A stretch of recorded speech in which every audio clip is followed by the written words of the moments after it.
Señoras y señores, ¿cómo les va? ¿Cómo están? Muy, pero muy buenas noches. Bienvenidos a la noche de T5 Satelital, bienvenidos al Canal Federal. Bienvenidos a La Luna, la propuesta de cada noche de compartir con ustedes una hora de televisión dedicada a la charla, a la conversación. Una hora de televisión en la cual, a lo largo de la cual, queremos recuperar el valor de la palabra y el diálogo, por sobre todas las cosas. Poder escucharnos y entendernos. La Luna de hoy tiene particularidades. La Luna de hoy los invita a visitar nuevamente la ciudad autónoma de Buenos Aires, pero eso será dentro de algunos minutos. Porque primeramente aquí, desde el estudio de T5 Satelital, la visita de alguien que se animó a ir mucho más allá de los límites de su tierra chica. Estaremos conversando con un analista, escritor, ingeniero, soñador, mochilero y un poco también deportista, alguien que lunáticamente soñó una vida distinta y, como decía, se animó a trascender.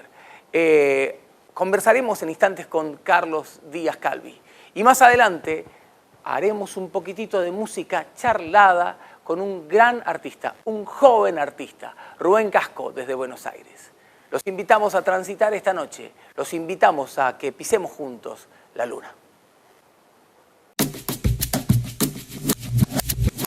La vida esta en la que estamos, la que nos toca vivir, transitar en el día a día, no sabe, a pesar de que les imponemos o le imponemos, no sabe de tantas reglas, de tantas normas, y cada uno la vive a su modo.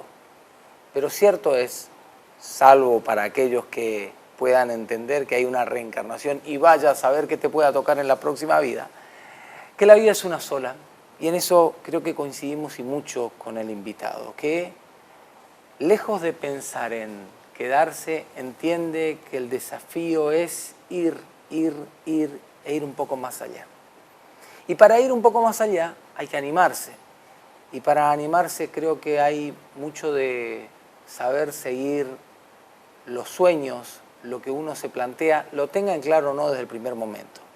Miren, es un placer para este programa que alguien que antes de que nos conozcamos, porque nos vamos a ir conociendo a medida que vaya pasando esta entrevista, esta charla, como le decimos nosotros, esta conversación, digo, antes de que conversemos, ya uno empieza a sentirlo un poco lunático. Carlos Díaz Calvi, primero bienvenido a La Luna, gracias por tu tiempo. Muchas gracias, Daniel. Y contame si sos ingeniero, sos analista, sos escritor, sos mochilero, o sos un lunático y un tipo que dice, soy de los que vive la vida, o sos todo eso.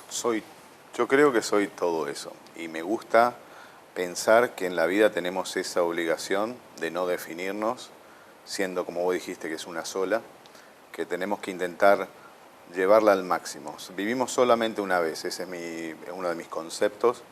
Y entonces, si uno sueña con ser escritor, o profesional, o deportista, también tendría su oportunidad, o dibujante, artista, yo creo que se puede ser un poquito de todo y tratar de escapar un poco de los encasillamientos. Ese ha sido mi desafío. Y es un desafío importante porque vivimos en una sociedad, sobre todo en esta, en la que transitamos el día a día, que no es tu caso porque sí sos correntino y hace mucho tiempo que ya no estás en Corrientes, ocasionalmente estás en Corrientes, pero la sociedad te va de alguna manera imponiendo determinadas, no te digo que normas, pero sí límites, ¿no? Porque claro, por más que uno quiera ir rompiendo determinadas reglas, hay algunos límites o estructuras que están como formateadas previamente y que uno es difícil corromperlas en el buen sentido de la palabra. Sí, en teoría, como vos dijiste, son estructuras que están hechas ahí, están ahí también para romperlas. Yo creo que lo que hacemos, y es lo que pregono también internamente y cuando hablo en mis equipos, es que la gestión del cambio, el cambio es constante. Lo único seguro que tenemos en la vida, o es constante, como he dicho, es el cambio. Entonces, hay que cambiar, hay que intentar cambiar todo el tiempo, porque el que no cambia no progresa. Y desafiarse a sí mismo. Los límites, como vos decís también, a veces te los imponen o te hacen pensar que no puedo hacer cosas. Y yo que tuve la fortuna, con esfuerzo, pero tuve la fortuna de conocer cómo trabajan diferentes países y sociedades, te puedo decir también que Corrientes tiene las mismas oportunidades que los demás, que todos los demás lugares donde yo trabajé, y es lo que veo hablando con mis compañeros, lo cual también contesta, va a tu punto, de que también se puede cambiar estando aquí. El cambio es un cambio interno, es un cambio también que podemos hacer en nuestras empresas, en la sociedad, y es constante. Vamos a hacer un poquitito de historia personal. Sí, Vamos cómo a no. bucear un poco en tu vida. Sí. Correntino, nacido. Correntino, nacido en el 73, aquí en la capital. Contame un poco de tu infancia. Muy feliz, clase media, trabajadora, padre y madre trabajando desde muy temprano hasta muy tarde, así que nos veíamos poco. ¿Qué sean tus viejos? Los dos ingenieros agrónomos. Así que mi papá falleció ya hace 20 años, justo antes que yo me fui de Argentina, y mi mamá siguió enseñando en la universidad, en los colegios, como ingeniera, trabajando en el Ministerio también de Agricultura y siguiendo estudiando. Fue un ejemplo, mi mamá es un ejemplo de superación en el sentido que aún jubilada se sacó 2 másteres más y sigue aprendiendo. Y es lo que vengo de hablar también, compartir con la gente de la universidad, de que el desafío que nos viene también a futuro es aprender todo el tiempo y seguir aprendiendo, porque es como el mundo nos está demandando eso. Así que muy agradecido a ella también. ¿Hiciste la secundaria dónde? Hice la secundaria, fui al Salesiano en la primaria, hice la secundaria en el Pío hasta 4º año y en 4º, 5º año lo terminé en el Nacional. Estaba cerca de mi casa. ¿Y de ahí? Y de ahí estudié primero bioquímica, porque me hicieron, viste, cuando se hacen esos test psicológicos a ver qué podíamos test vocacionales, ¿no? Vocacionales, y lo que más me gustaba era la matemática, la física y la química, y lo que menos me gustaba era la literatura. Ahí está otra prueba de que la gente cambia. Y estudié bioquímica por eso, pero la primera vez que vi sangre cambió mi carrera, me hizo dar cuenta que había elegido mal. Todo el resto estaba bien, salvo la sangre, y aproveché esas materias para cambiar a sistemas. Y ahí seguí estudiando sistemas. ¿Y después? Después lo que pasó fue que me fue bastante bien en sistemas, pero no la terminé. No terminé la carrera, lo cual es una curiosidad. No la terminé porque acepté trabajar primero en el ministerio, acá en el gobierno, en diferentes gobiernos, como el chico de la computadora. Empecé a tener un sueldo, viví solo, me mudé a vivir solo a los 18 años. Y luego salió una oportunidad en Chile, fue mi primera vez viviendo afuera. Y una vez que uno muerde esa manzana de la independencia, del cocinarse, del vivir solo, ya después cuando volví a Corrientes, después de esa experiencia muy breve, ya sabía que me quería ir a probar ese tipo de experiencias un poco más. Pero cuenta tu historia que ni aún ahí fue fácil, ¿no? Porque vos sabías que querías ir, pero había una parte tuya que no se quería desprender un poco, o que le costaba mucho el pensarte más allá de los límites de tus pagos. Claro, siempre sucede. Pero, y aparte, yo soy de pensar mucho y de hacer retrospectivas de cómo uno se va sintiendo en esos momentos. Lo que pasó es que yo le eché la culpa a Corrientes, cosa que ahora le pido disculpas a Corrientes, que yo pensé que Corrientes no me estaba devolviendo lo que yo podía ofrecer. Fue una mentira que me creí mucho tiempo y decidí irme un poco renegado a buscar un futuro en otro lado. Pero sabía que no podía ser ni Buenos Aires ni Córdoba o lugares de aquí, porque eso sería como una red de una protección. Sabía que si fallaba podía volver a Corrientes siempre. Por eso decidí irme al lugar más lejano que podía para empezar y para literalmente, como lo decía yo, era morir y nacer de nuevo. Darme una nueva oportunidad en un lugar donde nadie me conozca y encima fue en inglés, fue en Irlanda, y fue un desafío grande, pero fue muy duro también. Cuando fuiste costó, cuando llegaste allá, tengo entendido que tampoco había como para volver, ¿no? O sea, era... Sí, fue bastante duro en el sentido de que hecho, el poco dinero que tenía lo usé primero para cumplir el sueño de andar por mochilero por 10, 15 países. ¿Por 10, 15 países? Sí, sí, sí. Hasta llegué hasta Polonia y Rusia, me robaron los gitanos. Pero era una experiencia mía, ¿no es cierto? Tuve la suerte de conocer por el camino un irlandés. Yo sabía inglés gracias a la Josefina Conte. Sabía inglés, pero nunca sabe uno hasta qué nivel sabe, ¿no? Se puede manejar.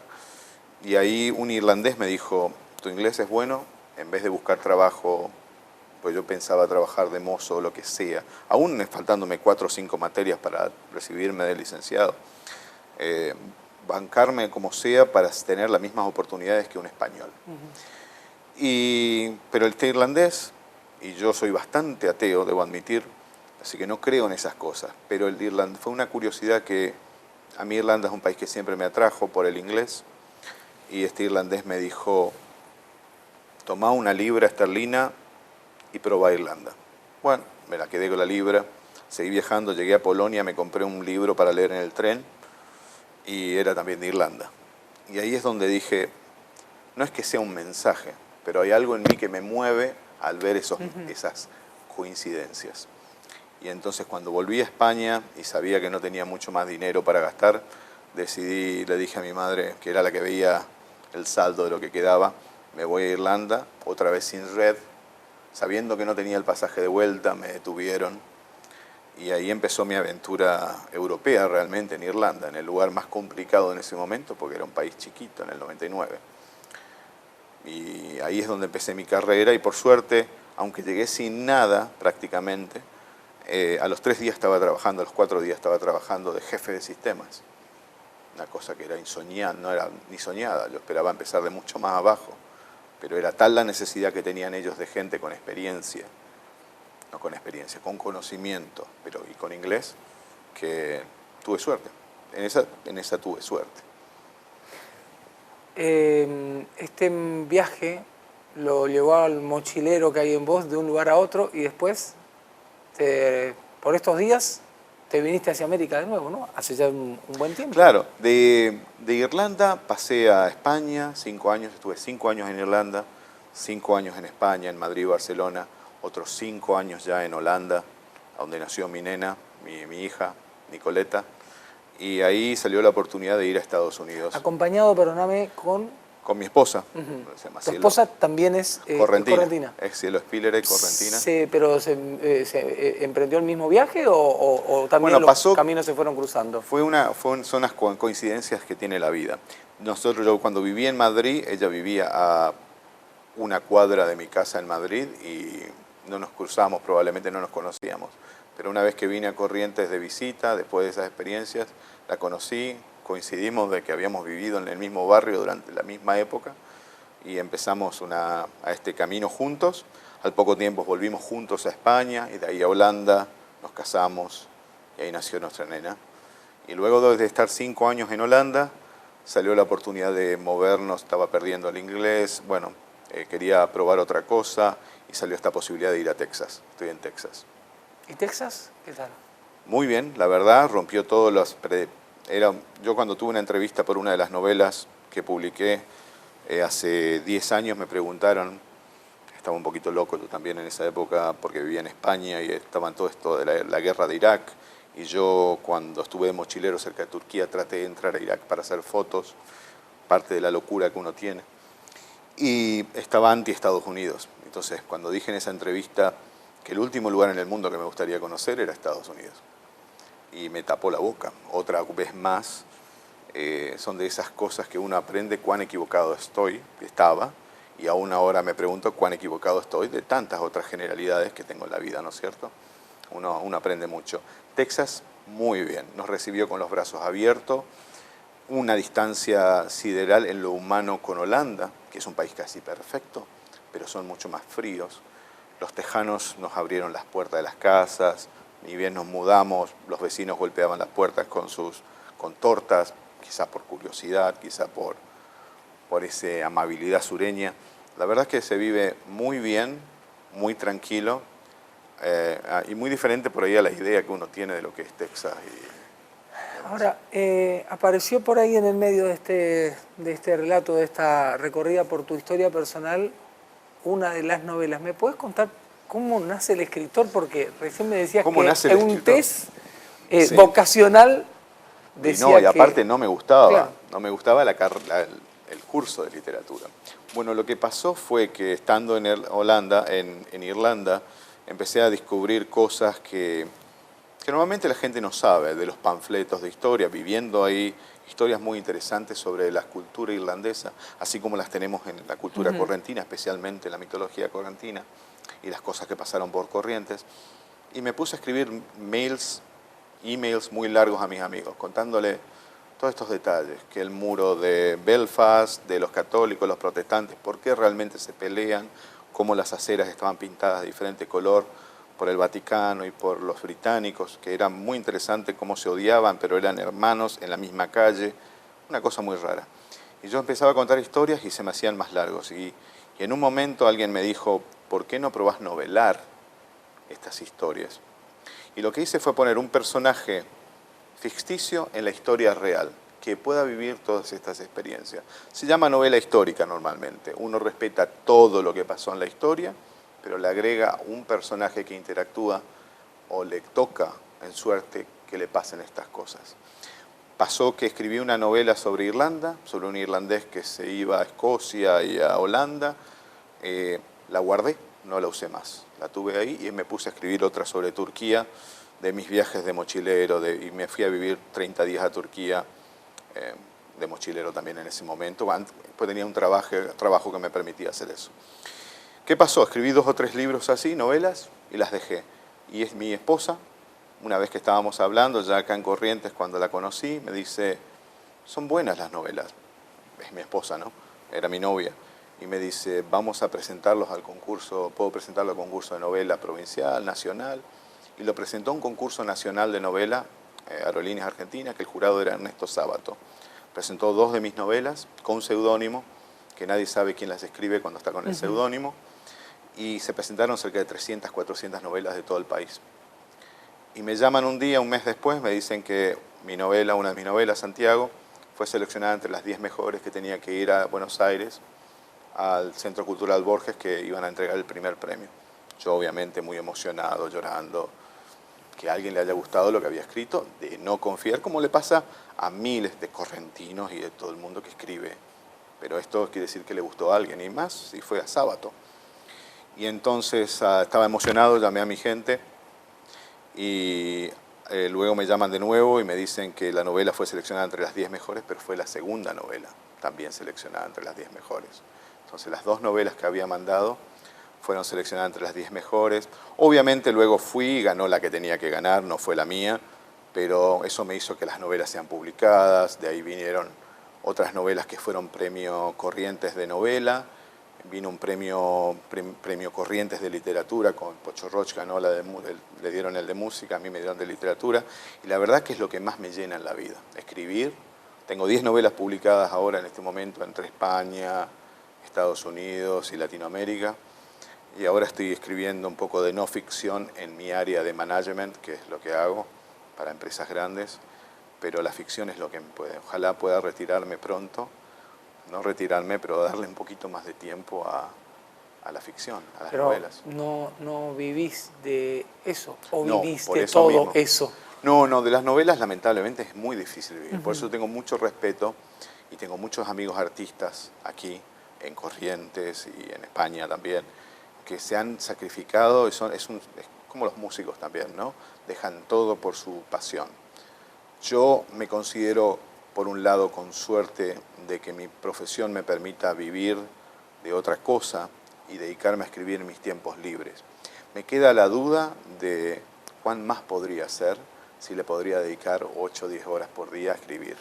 Por eso dije sin querer retirarme pronto, pero en realidad es decir, me gustaría llegar a un punto donde pueda dedicarle mucho más tiempo a la literatura, que es lo que más me apasiona, y ver hasta dónde puedo llegar, en vez de 1 hora al día, hacer 8 o 9 horas.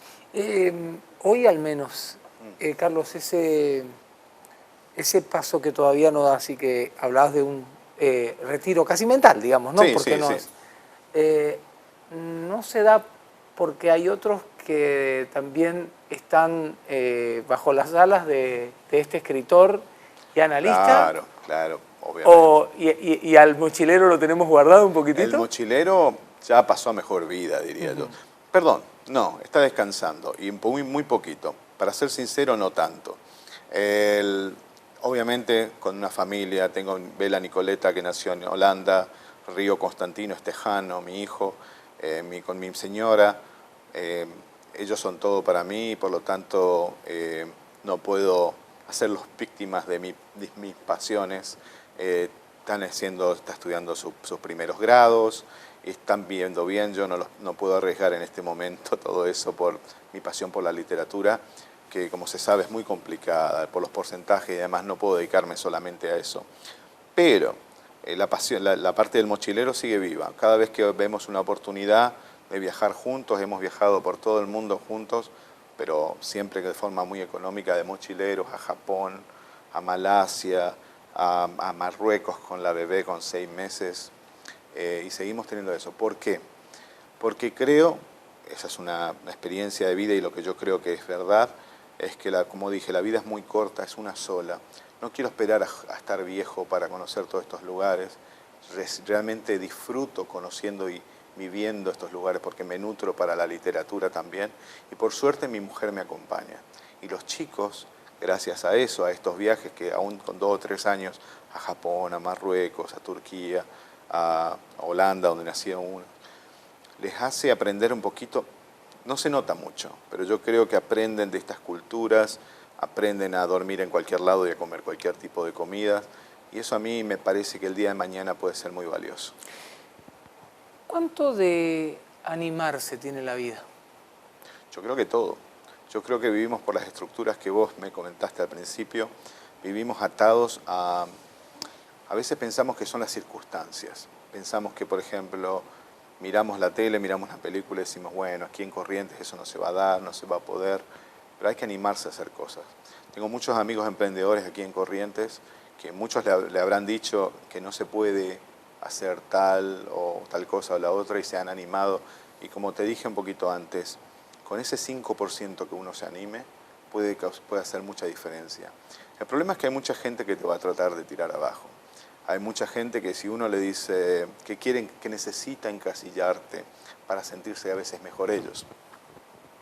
Pero yo creo que animarse es fundamental. Creo que hay muchas cosas que están mucho más al alcance de la mano de lo que uno cree.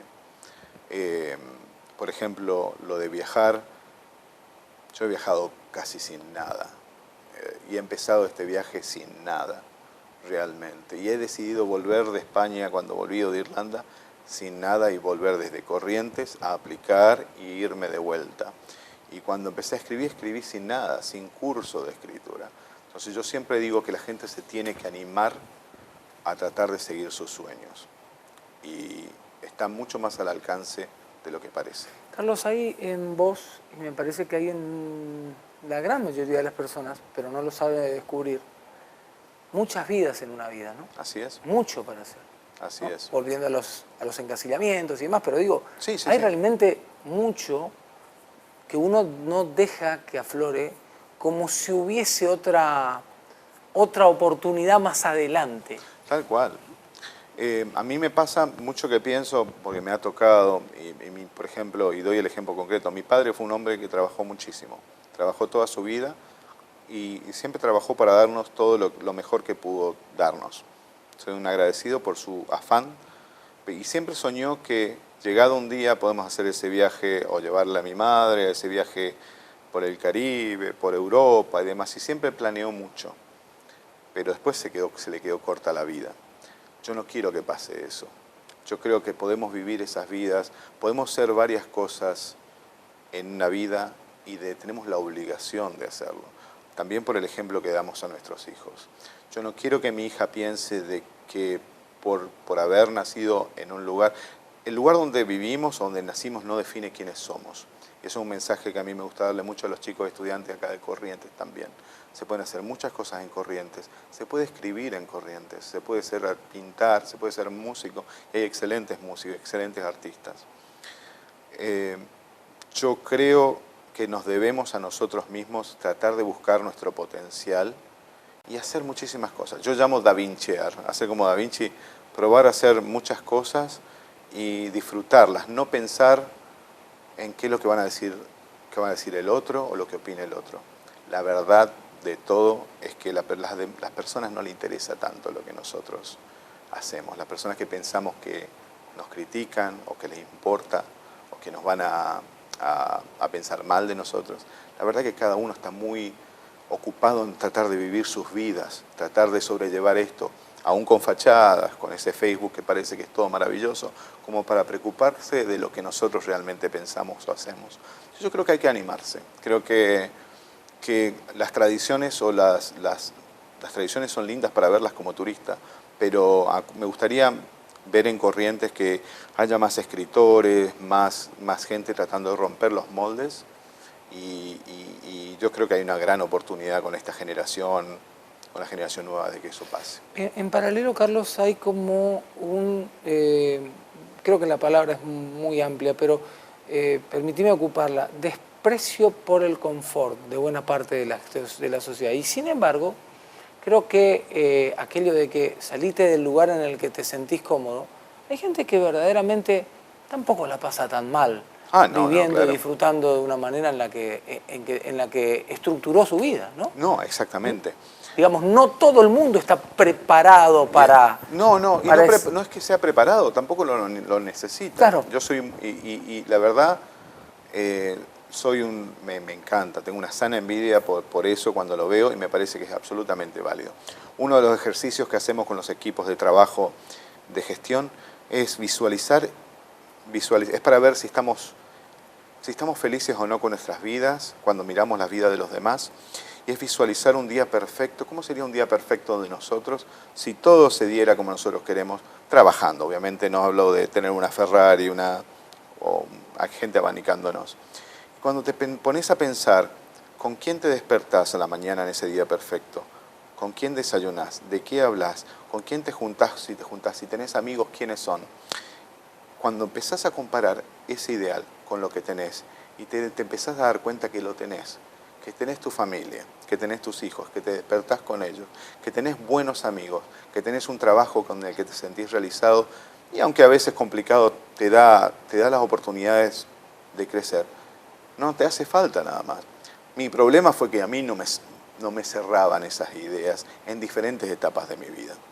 Pero hay gente que lo logra, y hay gente que lo logra de entrada, hay gente que lo logra en su ciudad natal, que no puede haber cosa más linda que lograr esa completitud. Y luego pasa una cosa muy particular, pasa una cosa que yo le llamo la herradura, que hay muchas veces que hablamos con los amigos que estamos afuera muy seguido, que claro, nos queremos ir, y luego al final de esta carrera laboral, después decimos qué lindo sería poder retirarse en Paso de la Patria, o poder estar en Corrientes, en la Costanera, tomando un mate. El que está acá, por ahí te dice, viste, no te hubieras ido. Pero en realidad uno necesita ese camino. Hay gente que necesita esa vuelta, esa herradura, para volver al lugar donde uno comenzó. Y quizás ese sea mi destino también. Entonces yo creo que hay que respetar tanto al que decide quedarse, que no lo llamo conformarse, sino que está pleno, que le cierran los números, esta comparación de la vida ideal con la vida que uno tiene está ahí, con el que decide darse una vuelta, a dar un vistazo para llegar al mismo lugar. En esta vida que a vos te toca transitar y a tantos otros, y hoy hablábamos del animarse y del atreverse y el cambio que está como palabra que cada vez pega más y pesa más. No hay que tenerle miedo a ese tipo de modificaciones, ¿no? Sin lugar a dudas, digo, aquellos que se atreven, que quieren empezar a... Sí, el cambio es inevitable, el progreso es opcional. Yo creo que el cambio, me refiero, respeto a la gente que prefiere no cambiar y disfrutar de lo que tiene. Cuando me refiero al cambio es inevitable, es como lo que estuve hablando recién con los chicos de la UNE, de que estamos viviendo una época donde la tecnología está cambiando mucho, aunque parezca que no, nuestra región, porque parece que estamos un poquito más aislados, protegidos de lo que es robótica, automatización, pero si uno le pone a ver lo que está pasando en el mundo y cómo llegan las cosas, va a haber cambios muy grandes en la agroindustria, en cómo vivimos nuestras vidas y demás. Por eso yo siempre insisto que hay que aprender a aprender constantemente. Ya dejó de ser eso de verdad que uno estudiaba una carrera o alguna profesión y luego hacía lo mismo durante 20, 30 años. La tecnología nos obliga a cambiar y entonces yo creo que el cambio hay que perderle el miedo. El cambio es una de las pocas cosas constantes, si no es la única que tenemos en la vida. Entonces, si algo está por cambiar, tenemos que abrazar, tenemos que prepararnos para ello y así vamos a tener mucho más oportunidades de éxito, pero no hay que tenerle miedo, para nada. Lo último, Carlos, ¿quién es este señor que está delante mío, si tuviéramos que definirlo? Es muy difícil. Yo quiero que los que me conocen sepan que soy un poco de todas estas cosas. Soy a veces más argentino que el más patriota. Cuando se está afuera uno valora las cosas diferentes. También a veces soy el más inconformista, aunque suele injusto, de cómo está el país, aún no viviendo aquí, porque mi sueño es volver, que es el país que quiero también para mis hijos, y al mismo tiempo no tengo esa, para algunas personas por ahí no tengo esa, no debería tener ese voto, esa opinión, por no estar acá, no estar en el día a día. Quiero que mis amigos me conozcan como una persona honesta y optimista. Creo que soy honesto, creo que soy optimista. Creo que la vida nos da oportunidades a todos y que no tenemos que cerrarnos a lo que parece ser nuestro entorno. Que tenemos que romper ese molde y desafiarlo, si hace falta. Queremos dibujar, hay que dibujar. Si hay que escribir, si queremos escribir, hay que animarse a escribir, que hay lugar para todo. El día de mañana se presentan tu hija y tu hijo y te dicen: papi, todo bien, pero acabamos de cargar nuestras mochilas y nos vamos por ahí. No me quiero ni imaginar, porque estoy muy apegado a mis hijos, somos los 4 nada más, ya vamos por el 3er país juntos, enfermedades, nos estamos criando de una forma muy especial la familia, el núcleo familiar, porque no tenemos abuela, no tenemos tía, no tenemos nada. Vivimos todo muy intensamente los 4 juntos, navidades, compartimos con amigos, pero no hay con quien, no hay más círculo. Entonces, estamos muy pegados, pero yo le hice eso a mi madre. Yo abandoné a mi hermana y a mi madre en un momento a buscar mi vida y lo único que mi responsabilidad es prepararlos para cuando ellos decidan hacerlo. Yo creo que se aprende mucho. Se aprende mucho y ojalá lo hagan a pesar mío, a pesar de mi sufrimiento. Ojalá que algún día lo hagan también, que recorran el mundo. Ojalá no sea necesario y que estos viajes que le hago hacer con su madre les sirva como ya experiencia y quieran quedarse tranquilos y encuentren su lugar donde estemos. Quise charlar con un escritor y con un analista, descubrí a un dibujante, también me enteré fuera de cámara que hay un maratonista en vos, pero por sobre todas las cosas hay un lunático. Es importante ser lunático en la vida, ¿no? Así es, hay que serlo.